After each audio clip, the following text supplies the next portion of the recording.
प्रेम प्रणाम और good morning सभी प्यारे मित्रों को, फेसबुक के मित्रों को, और जो भी मित्र संस्मरण पढ़ते रहे हैं और अपदीपो भव की जो लिखित श्रृंखला थी उसे पढ़ते रहे हैं।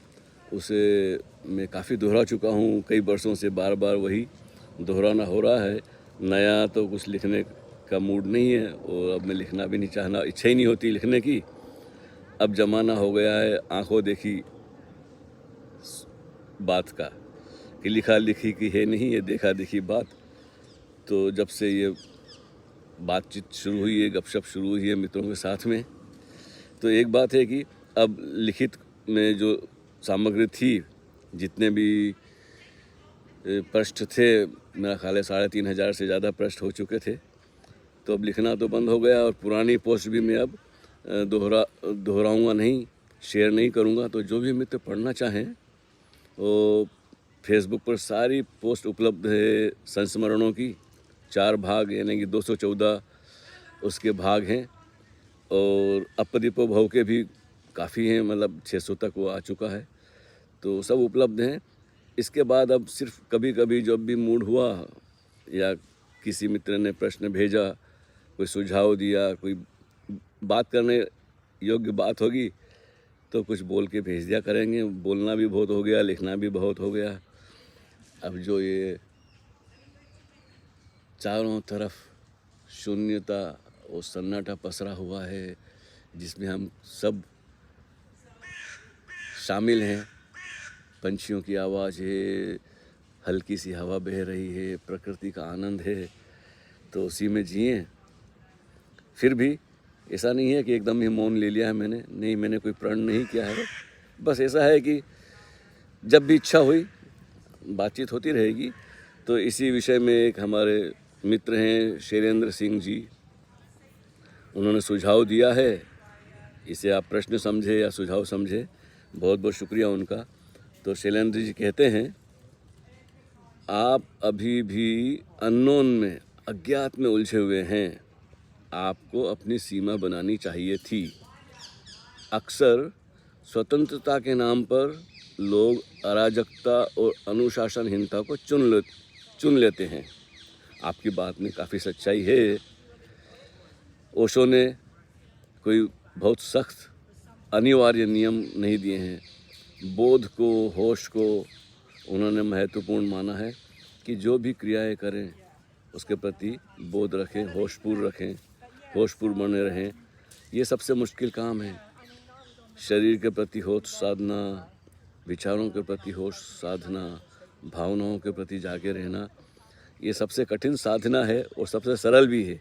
एक बार पता चल गया, झलक मिल गई, तब तो आसान हो जाता है। और नहीं तो फिर इसके पहले कि हम कुछ और करें, बड़ी साफ़ सफाई की ज़रूरत पड़ती है। हमारा जो होना है बचपन से लेके जीवन भर जो चलता है, उसमें दुनिया भर की चीज़ें शामिल होती हैं। अखबार भी पढ़ते हैं, टीवी भी देखते हैं, मनोरंजन की फिल्में भी देखते हैं, ना मालूम क्या क्या संबंधों से गुजरते हैं। तो हजारों, लाखों, करोड़ों, कहना चाहिए इसकी सीमा ही नहीं है। इतनी इन्फॉर्मेशन, सूचनाएं हमारे दिमाग में डाली जाती हैं और सतत डाली जाती हैं, और हमें सामाजिक कार्यों से निपटने के लिए बहुत सारी स्मृतियों का भंडार भी चाहिए होता है, ताकि हमें सब कुछ याद रहे। इस उम्र में तो मुझे बहुत कुछ याद नहीं रहता, लेकिन भी बहुत ज़रूरी चीज़ें हैं, उन्हें याद रखना ज़रूरी होता है, नहीं तो बड़ा मुश्किल हो जाता है। खैर, तो ओशो ने तो अनुशासन की बात ज़्यादा नहीं कही है, उन्होंने बोध की, होश की बात की, ध्यान साधना की बातें की है।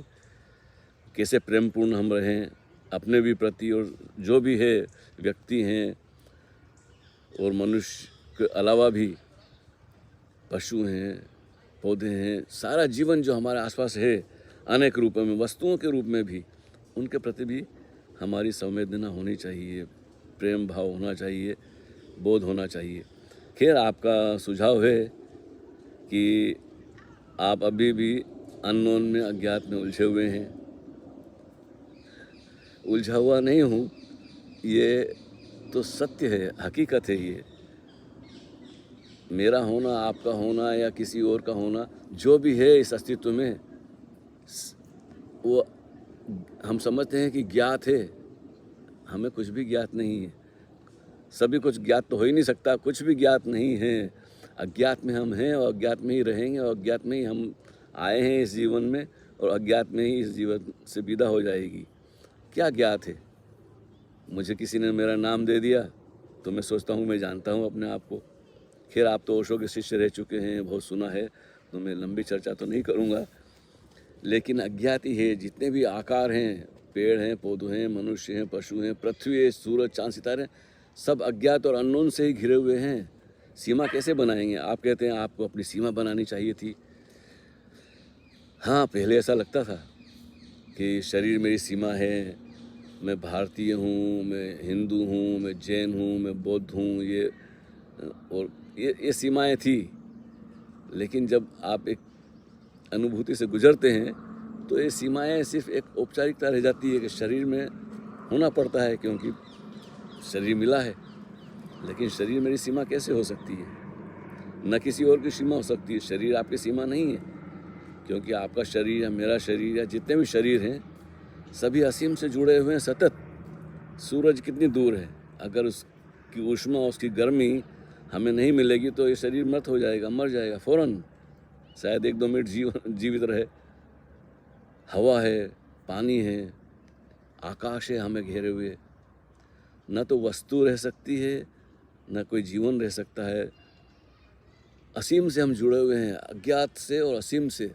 सूरज, चाँद, सितारे बड़े दूर लगते हैं हमें, लेकिन दूर नहीं है, उनके बिना तो हम हो ही नहीं सकते। वनस्पति जगत है हमारे चारों तरफ फैला हुआ है, इतने पेड़ पौधे ऑक्सीजन दे रहे हैं हमें। हवा में ऑक्सीजन ना हो तो हमारा जीवित रहना मुश्किल हो जाए। तो हमारी सीमा कहाँ है? शरीर तो सिर्फ ग्रहण करता है, इंद्रियों के द्वारा हम ग्रहण करते हैं, लेकिन वो ऊर्जा तो अनंत क्या कहना चाहिए, कहाँ कहाँ से आती है। तो ये हमारा वहम है कि मेरी सीमा है। हम सीमा में रहते हैं, घर में रहते हैं, एक समाज में रहते हैं, तो उसकी मर्यादाएं हैं, उनका पालन करते हैं, ज़रूरी है। लेकिन हमारा होना, जो बीइंगनेस है, जो जिसके कारण ये शरीर टिका हुआ है, ये गतिविधियां जो चल रही है, मन की, शब्दों की, एक्सप्रेशन जो हो रहा, अभिव्यक्ति जो हो रही है, शब्दों की तो सीमा है, लेकिन जो कहने वाला है, शब्दों के पीछे जो जानने वाला है, उसकी कोई सीमा नहीं है। आपका सुझाव अच्छा है कि मुझे अपनी सीमा बनानी चाहिए थी। शरीर की सीमा है, मन की सीमा है, विचारों की, भावनाओं की सीमा है, लेकिन उसके पीछे जो असीम है उसके प्रति जब बोध हो जाता है तो सारी सीमाओं का हम आदर करते हैं, लेकिन सीमाओं से बंधे नहीं रहते हैं, क्योंकि जो सीमा में बंधा हुआ नहीं है वही सत्य है और उसे जाना नहीं जा सकता है। आपने तो इतना ओशो को पढ़ा सुना है, और भी कई गुरुओं को पढ़ा सुना है। जो अननोन है, अज्ञेय है, हम कितना भी कहें कि मैं जानता हूँ, हमारा जानना तो बिल्कुल ऐसा है कि बहुत सीमित है। हम जो भाषा बोलते हैं वो भी कितनी सीमित है। मैं आपसे जापानी में या जर्मन में या चाइनीज़ में या किसी और भाषा में तो बात नहीं कर सकता, क्योंकि मैंने सीखी नहीं है। तो अपनी भाषा की भी सीमा है, हमारी अभिव्यक्ति की भी सीमा है। तो कोई बात नहीं, आपका सुझाव सर आँखों पर। और फिर आगे आप कहते हैं कि जो इंसान जब जिस चीज़ की ज़रूरत हुई उसे उसी समय प्राप्त कर लेता है, तभी वो जीवन को पाएगा। समय का समावेश केवल भटकाता है।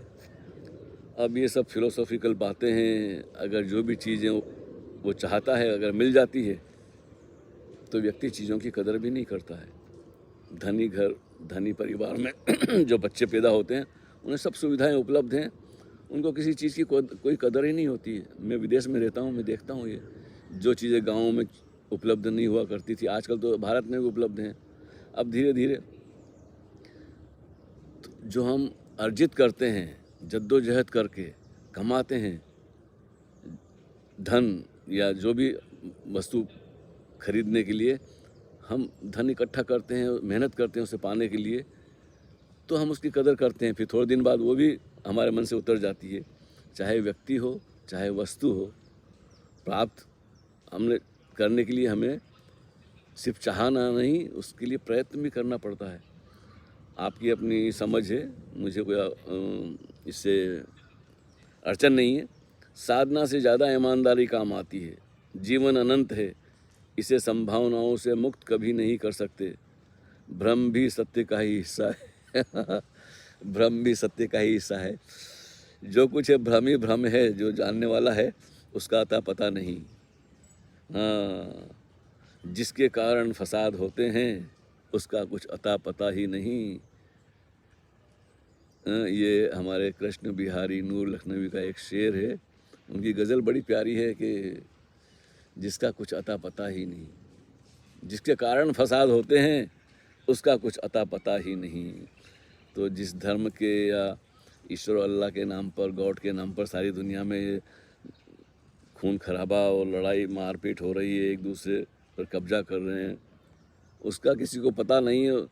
किसी ने उसके हजारों नाम दिए हैं, सहस्त्र नाम दिए हैं, किसी ने एक नाम दिया है, लेकिन वो नाम में कहाँ सिमटता है। एक हो या अनंत हो, अनंत नाम दो भी, फिर भी कोई फ़र्क नहीं पड़ता उसे।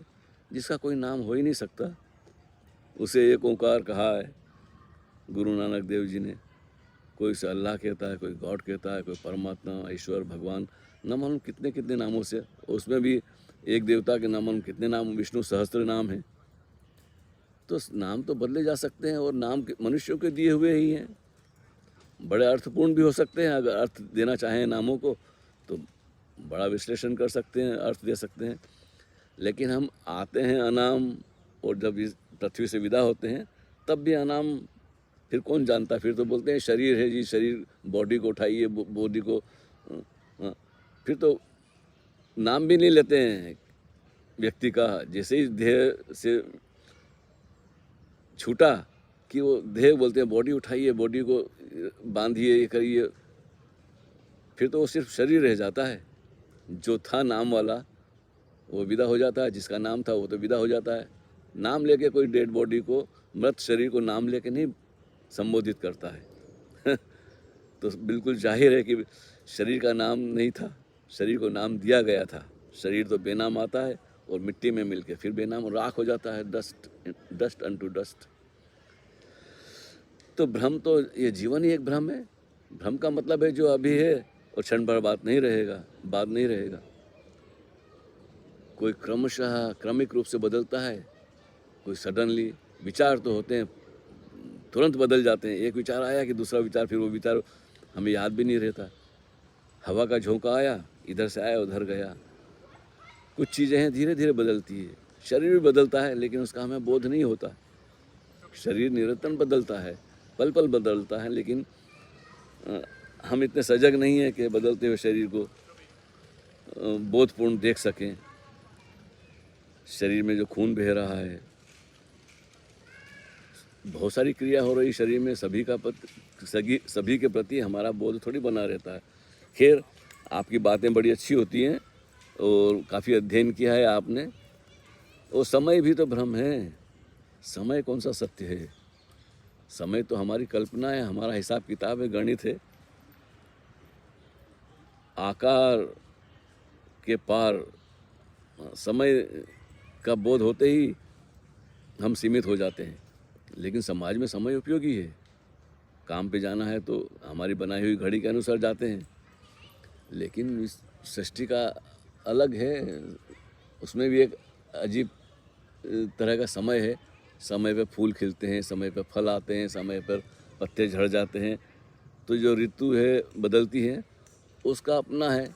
हमने उसको गणना करके समय दे दिया है कि ये बसंत ऋतु है और ये गर्मी है और ये सर्दी है और ये स्प्रिंग का टाइम है। तो ये हमारा दिया हुआ समय अलग है। और प्रकृति अपने स्वभाव में जीती है, उसमें भी परिवर्तन होता है। कभी जिन मुल्कों में रहा हूँ 40 साल पहले, वहाँ बहुत बर्फ़ हुआ करती थी। 30 साल पहले फिर बर्फ़ गिरना बंद हो गया। अब तो बहुत नाम मात्र की आधी इंच 1 इंच भी मुश्किल से गिरती है शहरों में। नहीं तो पहले आधा मीटर 1 मीटर बर्फ़ जमा करती थी। तो तापमान बढ़ता है इस पृथ्वी पर तो बहुत कुछ बदलता है। खैर, आपका सुझाव बहुत अच्छा है शैलेंद्र जी। खुश रहिए, मजा मौज कीजिए, अपनी मर्जी से अपने ढंग से जी लीजिए, जितना जिए हैं उसके लिए धन्यवाद। और आगे भी मुलाकात करते रहिए, ऐसे फिलोसॉफिकल आपके सुझाव और प्रश्न जैसे होते हैं। ठीक है, कुछ चर्चा करने के लिए कुछ चाहिए, अगर कोई कुछ पूछेगा ही नहीं तो मैं कुछ बोलूँगा भी नहीं। क्या बोलना, पेड़ों को तो देखना होता है, चांद सूरज को, प्रकृति को निहारना होता है। बस देखते देखते आश्चर्यचकित हो जाते हैं कि कितना अजीब है ये सब कुछ। हाँ, ना शब्दों में बयान कर सकते हैं। हाँ? तो प्रकृति के साथ में जब हम सानिध्य में जाते हैं तो हमारे शब्द भी खोने लगते हैं, क्योंकि प्रकृति के पास तो हमारी भाषा है नहीं। बहुत बहुत धन्यवाद। अब ये 15-20 मिनट ज़्यादा लंबी ना हो जाए पोस्ट।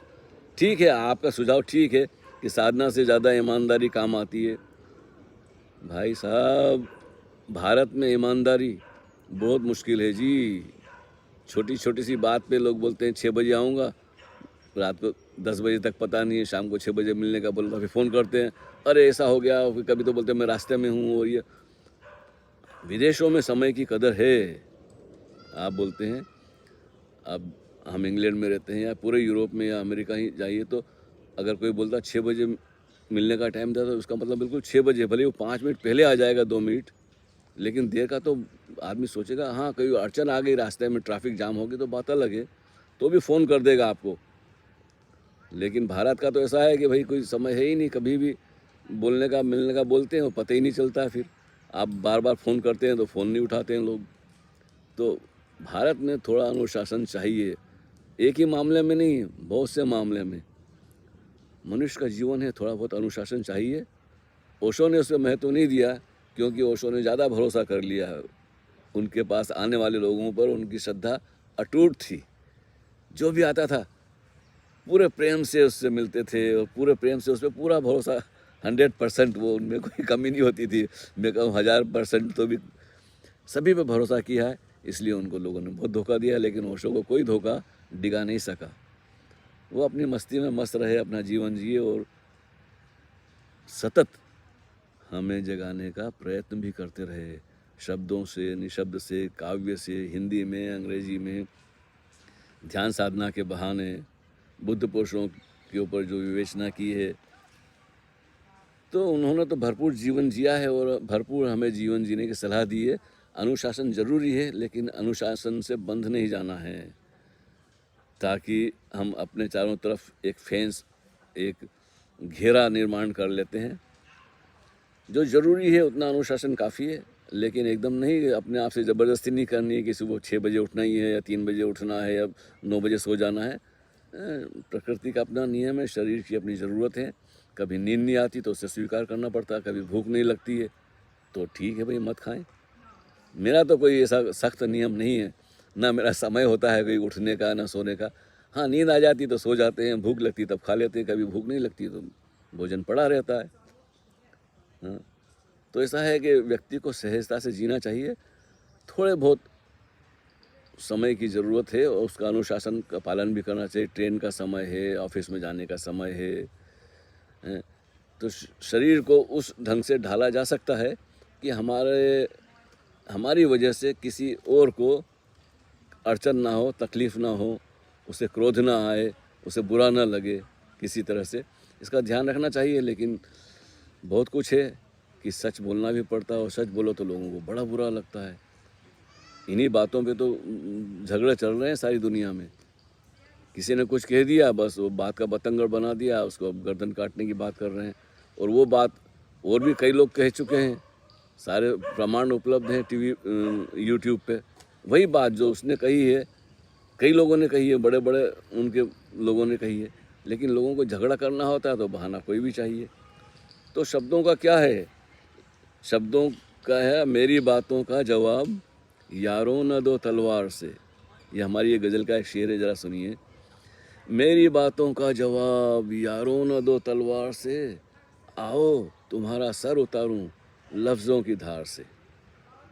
शब्दों की धार से सर उतारने का मतलब ये नहीं कि ये गला काटना है, अहंकार है, वो असली सर है, उसको काटना चाहिए। ईगो को, अहंकार को, अना को, मैं उसकी बात कर रहा हूँ। मैं सर उतारने की बात नहीं है। शब्दों से कैसा सर उतरेगा? उतरता है जब हम बुद्ध पुरुष के सामने होते हैं, जब उसको देखते हैं तो उसके पास सर जैसा कुछ होता नहीं है। बिना सर का होता है बुद्ध पुरुष। हृदय तो होता है उसका विशाल, आकाश जैसा, लेकिन बुद्धि का उपयोग करता है, मन का उपयोग किया जा सकता है, लेकिन शब्दों से का जवाब शब्दों में देना चाहिए, ना कि किसी को मार पीट के समाप्त करके। ये आदिम व्यवस्था थी, एक जाहिलपना है, गंवार है, असभ्य है, पाशविकता है उसमें। उसमें मनुष्य होने जैसा कुछ है ही नहीं। पशु मार पीट सकते हैं, एक दूसरे की पर हिंसा कर सकते हैं। मनुष्य तो क्या है, बातों से बात समस्याओं का हल कर सकता है, लेकिन इतनी समझ हो तब तो बात बनती ना। लोग तो सुनने को तैयार नहीं, समझने को तैयार नहीं, तो उन्हें समझाना भी मुश्किल है। तो उन्हीं के लिए मैंने कहा है कि मेरी बातों का जवाब यारों न दो तलवार से, आओ तुम्हारा सर उतारूं लफ्ज़ों की धार से। एक समय आएगा शायद कि लोग बातों से सारी समस्याओं का समाधान निकालेंगे, युद्ध से नहीं, हथियारों से नहीं, एक दूसरे को सता के मारपीट करके, कत्लो आम करके नहीं। जब ऐसा मनुष्य इस पृथ्वी पर होगा तो हमारे कुछ कवियों ने गाया है कि जिस दिन इस दुनिया से नफ़रत और खुदगर्जी मिट जाएगी, उस रोज़ ये इंसान नाचेगा, उस रोज़ ये धरती गाएगी। धरती तो अभी भी गा रही है। हाँ, ये अनहत नाद, ये सन्नाटा जो है, ये भी एक गीत है, अनंत का गीत है, ओंकार का गीत है, नाद का गीत है। पंछी गुनगुनाते हैं, चिड़िया चहकती है, ये सब गीत ही गीत हैं चारों तरफ। प्रकृति तो गाना गा रही है, इंसान गाना नाचना भूल गया है। इसलिए ओशो ने हमारे हर ध्यान को उत्सव में, नाचने में, गाने में, संगीत के साथ डोलने में, मस्ती में को जोड़ दिया है। आप भी नाचें गाएं, और इतना गंभीर होने की ज़रूरत नहीं है। आपकी जो बातें हैं आपने कही हैं तो ठीक है, मैं ना उसके समर्थन करता हूँ ना उसका विरोध करता हूँ, लेकिन अच्छी बात है। आपने काफ़ी बात अंत में जो कहा है कि भ्रम भी सत्य का ही हिस्सा है, दैट्स जिसको कहना चाहिए कि आई एम एग्री, उसके लिए मैं समर्थन करता हूँ कि ये जीवन ही भ्रम है। कब आए हैं, कब चले जाएंगे, हमें ही पता नहीं चलेगा। दूसरे कब तक याद रखते हैं कौन किसको, कब तक, जब तक याद है तो आबाद है, भूल गया तो क्या बर्बाद है। बर्बाद होने के लिए तो कुछ है ही नहीं। बातें बहुत हो गई है। मैं सोचता हूँ कि एक और था प्रश्न, ऐसे तो बहुत सारे और भी प्रश्न पड़े हैं, लेकिन आजकल दिल ही नहीं चाहा। अब कभी कभी शायरी में करेंगे बातें। तो आज मेरा ख्याल है इतना ही काफ़ी है शैलेंद्र जी, फिर मुलाकात होगी। हरि ओम तत्सत।